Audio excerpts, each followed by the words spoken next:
Hi there, guys. Welcome to another episode of Schiz and Giggles podcast. My name's Kody. I live with schizophrenia. My name's Kit, and I live with schizoaffective disorder. And we are still at the Healthy Voices Conference, which means if you're watching this on YouTube, you'll notice we are in person together.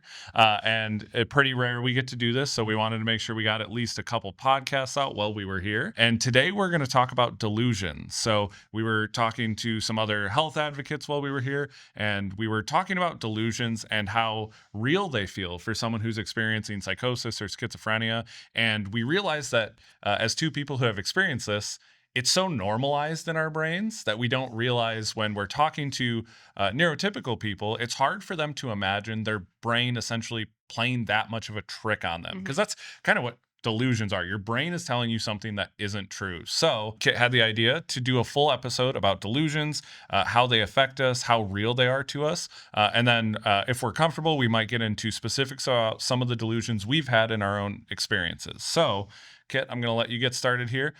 First, can you kind of explain to everyone what really is a delusion, like versus a hallucination versus the other symptoms we have? Break down what a delusion is. So delusions are a symptom of psychosis that is different from hallucinations and disorganized thinking. They're fixed beliefs that you can't really be logicked out of.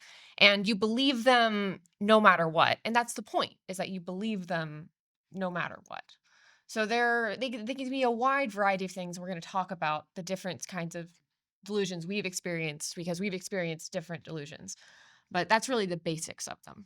Yeah. And so there are different types of delusions. One that I hear that's really common, which is something I experienced, was early on in my psychosis. When I first started having hallucinations, I thought I gained some sort of superpower. I thought the voices I was hearing was actually me being able to read the minds of people around me. So another common type of delusion is religious delusions, which are actually statistically the most common type.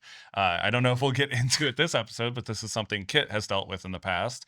And so when we talk about delusions, I think the way that I try to explain it to people who haven't been through it, and tell me if you feel like this does it justice, because there's no way to fully encapsulate how delusions affect a person experiencing them. But the closest thing I've been able to come up with is if you've ever had like a lucid dream before. It's something that you're in, but things are happening around you and you can't really understand why. Like, and you don't question why either. When you're in a dream state and something's happening around you and you see, I don't know, a giant pink elephant, you don't think, why would there be a giant pink elephant here? It's just something that you go along with and you don't think to question anything happening. That to me is as close to describing a delusion as I can get, because it's so hard to explain to people why your brain would lie to you and be like, so I commonly, show myself reacting to hallucinations in my house. And the first question people always have is, well, why would you think that someone's in your house? Like I'm supposed to be able to logic my way through that. And that's not really how delusions work. They overpower the part of my brain that has logic and the ability to think through certain things like that. So when it comes to delusional thinking, can you share anything you've experienced personally and like how real it felt for you? So it was really real, like frighteningly real. And I felt like I lived in a different reality than everybody else. And I was sure that my reality was real. I was absolutely sure of it. And I could not be talked out of it at the time, like when I was having my psychotic break and I was suffering from religious delusions and I was believing them with everything in me. And I remember telling my therapist about it.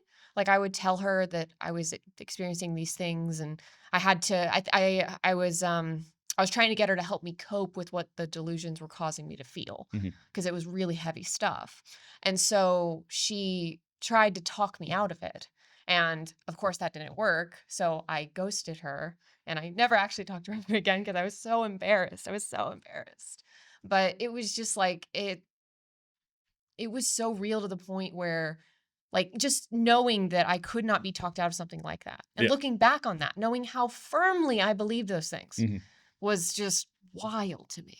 I do want to touch on something you just said too, because for me, and we've talked about this a lot, in my psychosis, I was very unaware of my of my struggles and what I was going through and my undiagnosed schizophrenia.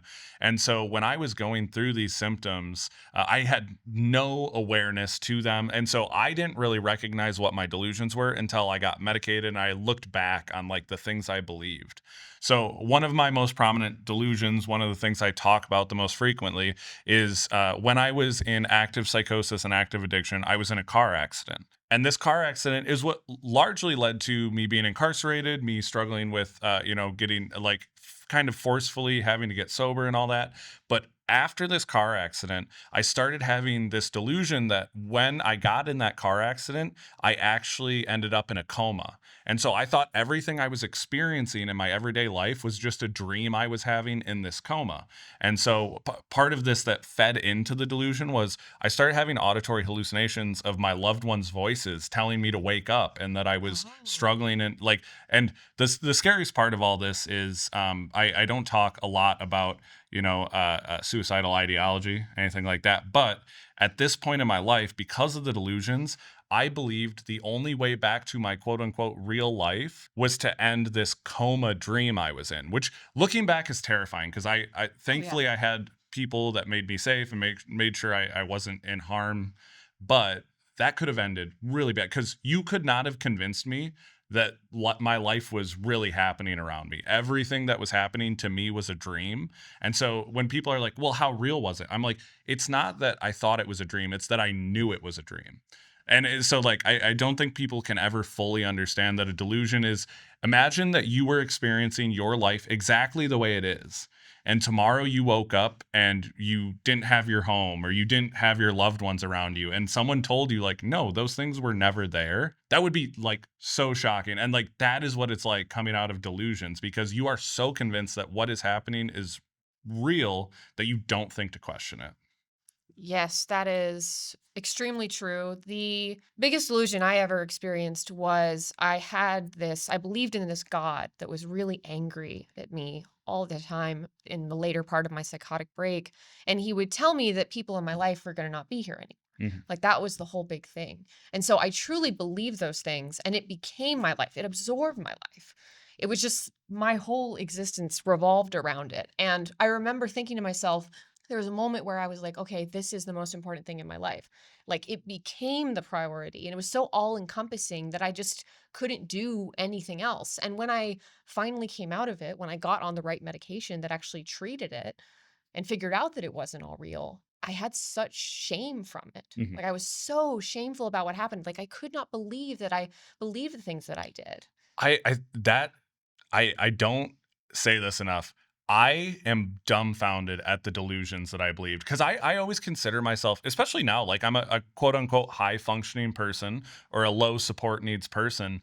And I think anyone who knows me, and you would attest to this, I'm a fairly intelligent person and Mhm. I understand logic and a lot of my beliefs are based in logic. Like I don't have a lot of beliefs based in things that aren't like things I can see, things I can prove.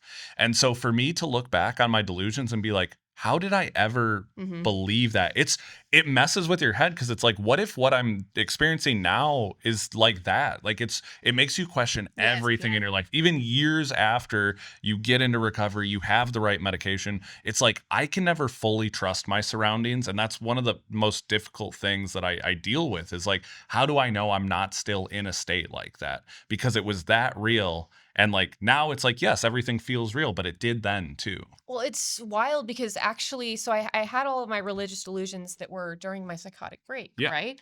And then a couple years after that, I gave religion another shot and I fell into, Triggered it a little yeah, bit. I fell back into it. Not in the same way. There wasn't like an angry God, but I kind of had this whole thing that I kind of realized I was like, wait a minute, maybe this isn't real either. Yeah. And it was so disappointing to me because I fell back into it and I just couldn't believe that I did it again. Even with treatment and medication and therapy, it still happened. And I'm like, I'm literally an atheist now because Yeah. if I even think I'm gonna try religion again, I'm like, that's not something I should do. It's just a warning sign for me. Yeah. Well, and so like I've talked about, I never experienced religious delusion, but I'm terrified with even the idea. So like when I get comments, and I've posted these comments and we've talked about it on the podcast before, I will get comments almost every single day of people telling me that my schizophrenia is actually demonic possession Yeah. or that it's a gift from God. One of the things I want to start by saying is like, I have no problem what anyone else believes. Mhm. And I actually would fight for you to have the right to believe whatever you want.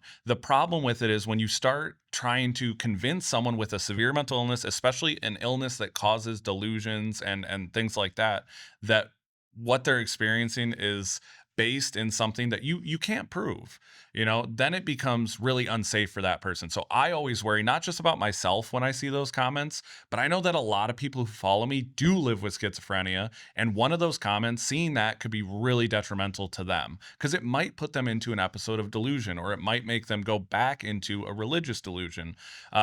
So I've talked about this a lot, how dangerous it can be. And then we see this a lot in other people living with schizophrenia who have suffered from religious delusions.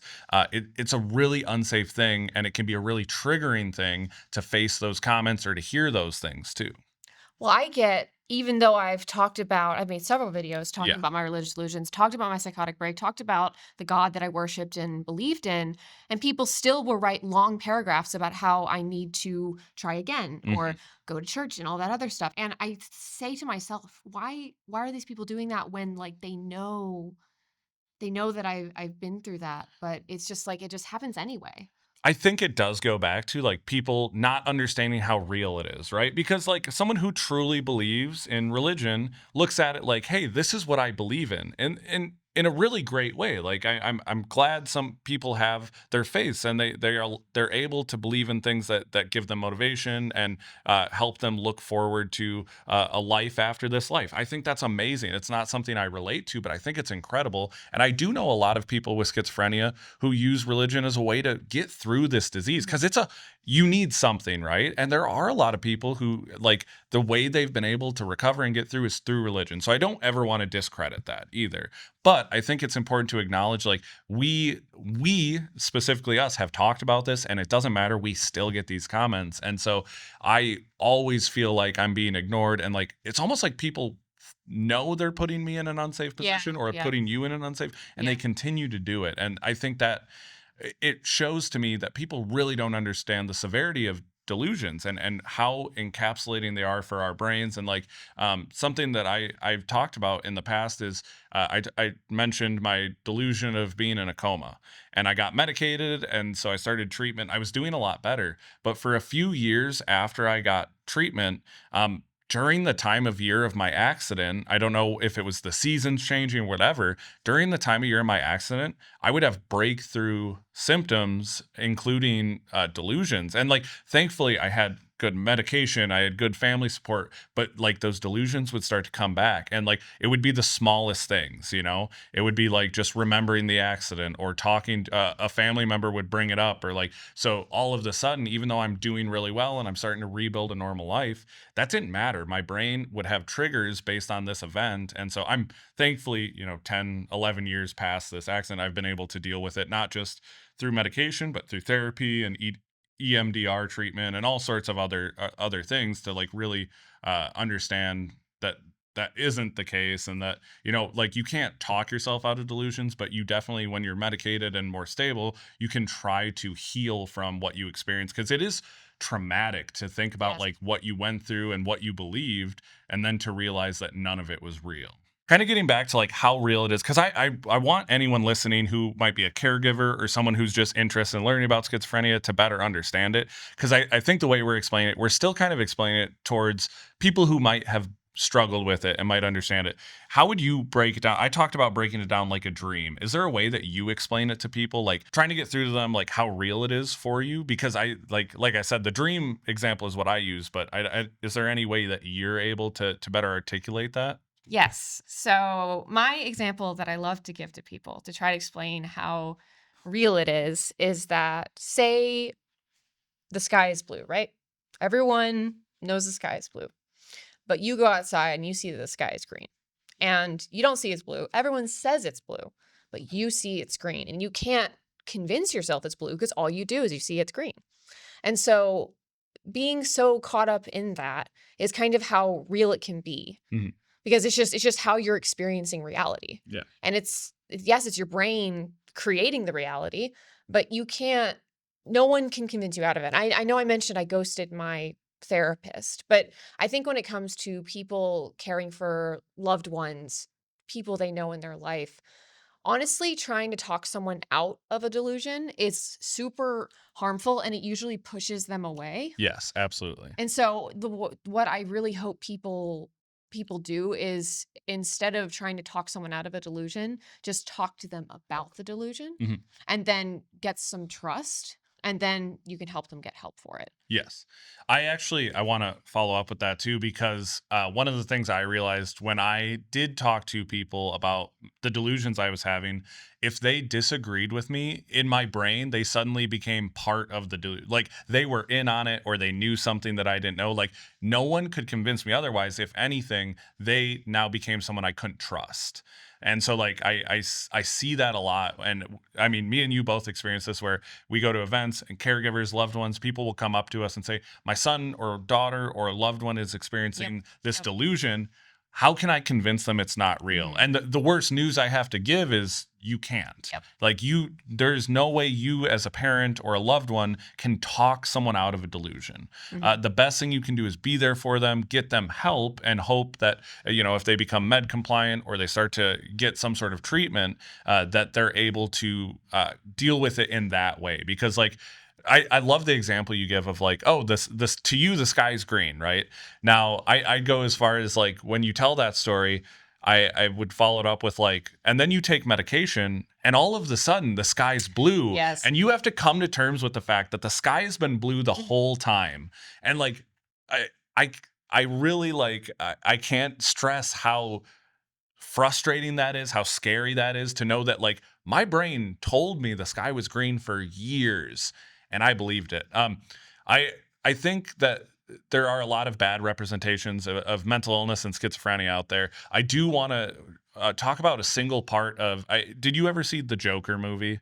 I did not see the Joker movie. So some people really disliked it for the representation of mental illness. I will say there's a part of the Joker movie that I found really, really like interesting, and it felt true to my experience with delusions. So in the movie, Joaquin Phoenix is playing the Joker, and throughout the movie, you see him like going through his life, and all of a sudden he meets a girl and he starts performing at comedy club. People are clapping and celebrating him, and he's doing all these incredible things. And near the end of the movie, he goes into his girlfriend's apartment and then she walks in and she doesn't know him. Like she recognizes him because he lives in the same building, but he realizes like he never had a relationship with her and the things that he was experiencing never really happened. So it's really the reason I like it is because when you're watching the movie, it doesn't let you know while you're watching it that he's having a delusion. You're watching it being like, oh, this is happening. This is happening. And at the end, you're like, none of that happened. And I think that in itself is one of the best representations that I've seen of showing how real a delusion is because they don't let you know until he finds out. And then you like experience it with him. You're like, oh my God, up until this point, everything he's been experiencing wasn't really happening. So I do know there were some people that weren't happy with the Joker because it's just that people don't like that it's another example of a person with mental illness being dangerous or violent, Yeah, which yeah, I yeah. understand. But I do think that was one of the best ways I've seen delusions portrayed on a movie. And that's one of the reasons I actually really did enjoy the movie. That and I'm just a Batman nerd. So Well, yeah, now I that's can see it. I yeah, gotta yeah. see it. But like, and let me know in the comments what you guys think or what you thought of the movie. But I did think that specific part of it made so much sense to someone like me who struggles with delusions. And so I would love your insight if you ever get to watch it too. But Insight. That's ironic. yeah. Well, we have insight now, Kit. We didn't then, but we do now. So we got to utilize it. But 100%, I think I wish there was better ways to explain it because even with the examples we gave, I don't think anyone can fully understand unless you've been through it. And I argue the same thing about hallucinations, even because like the way I experience or you experience like hallucinations, one, it's different for the both of us, but it's also like that to me is also so real that I can't explain it to people because they try to logic their way out of it, right? Like I talked about this. I'm like, people will be like, well, why don't wouldn't you know someone shouldn't be in your house? Or like, why wouldn't you understand that that person isn't there? And it's like, yeah, that's a great way to think about it if I had the ability to apply that logic in those moments, but I don't.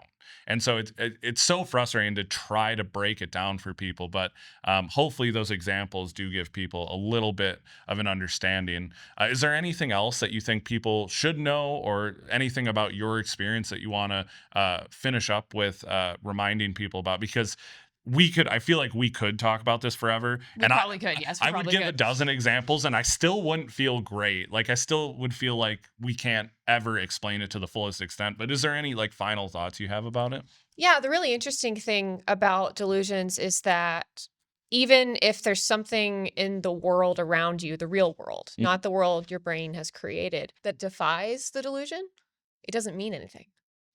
It Yep. literally doesn't mean anything because I had multiple examples of the God that I had dealt with, quote unquote God, that would tell me people weren't going to be here anymore, and there were plenty of times where nothing actually happened. Yeah.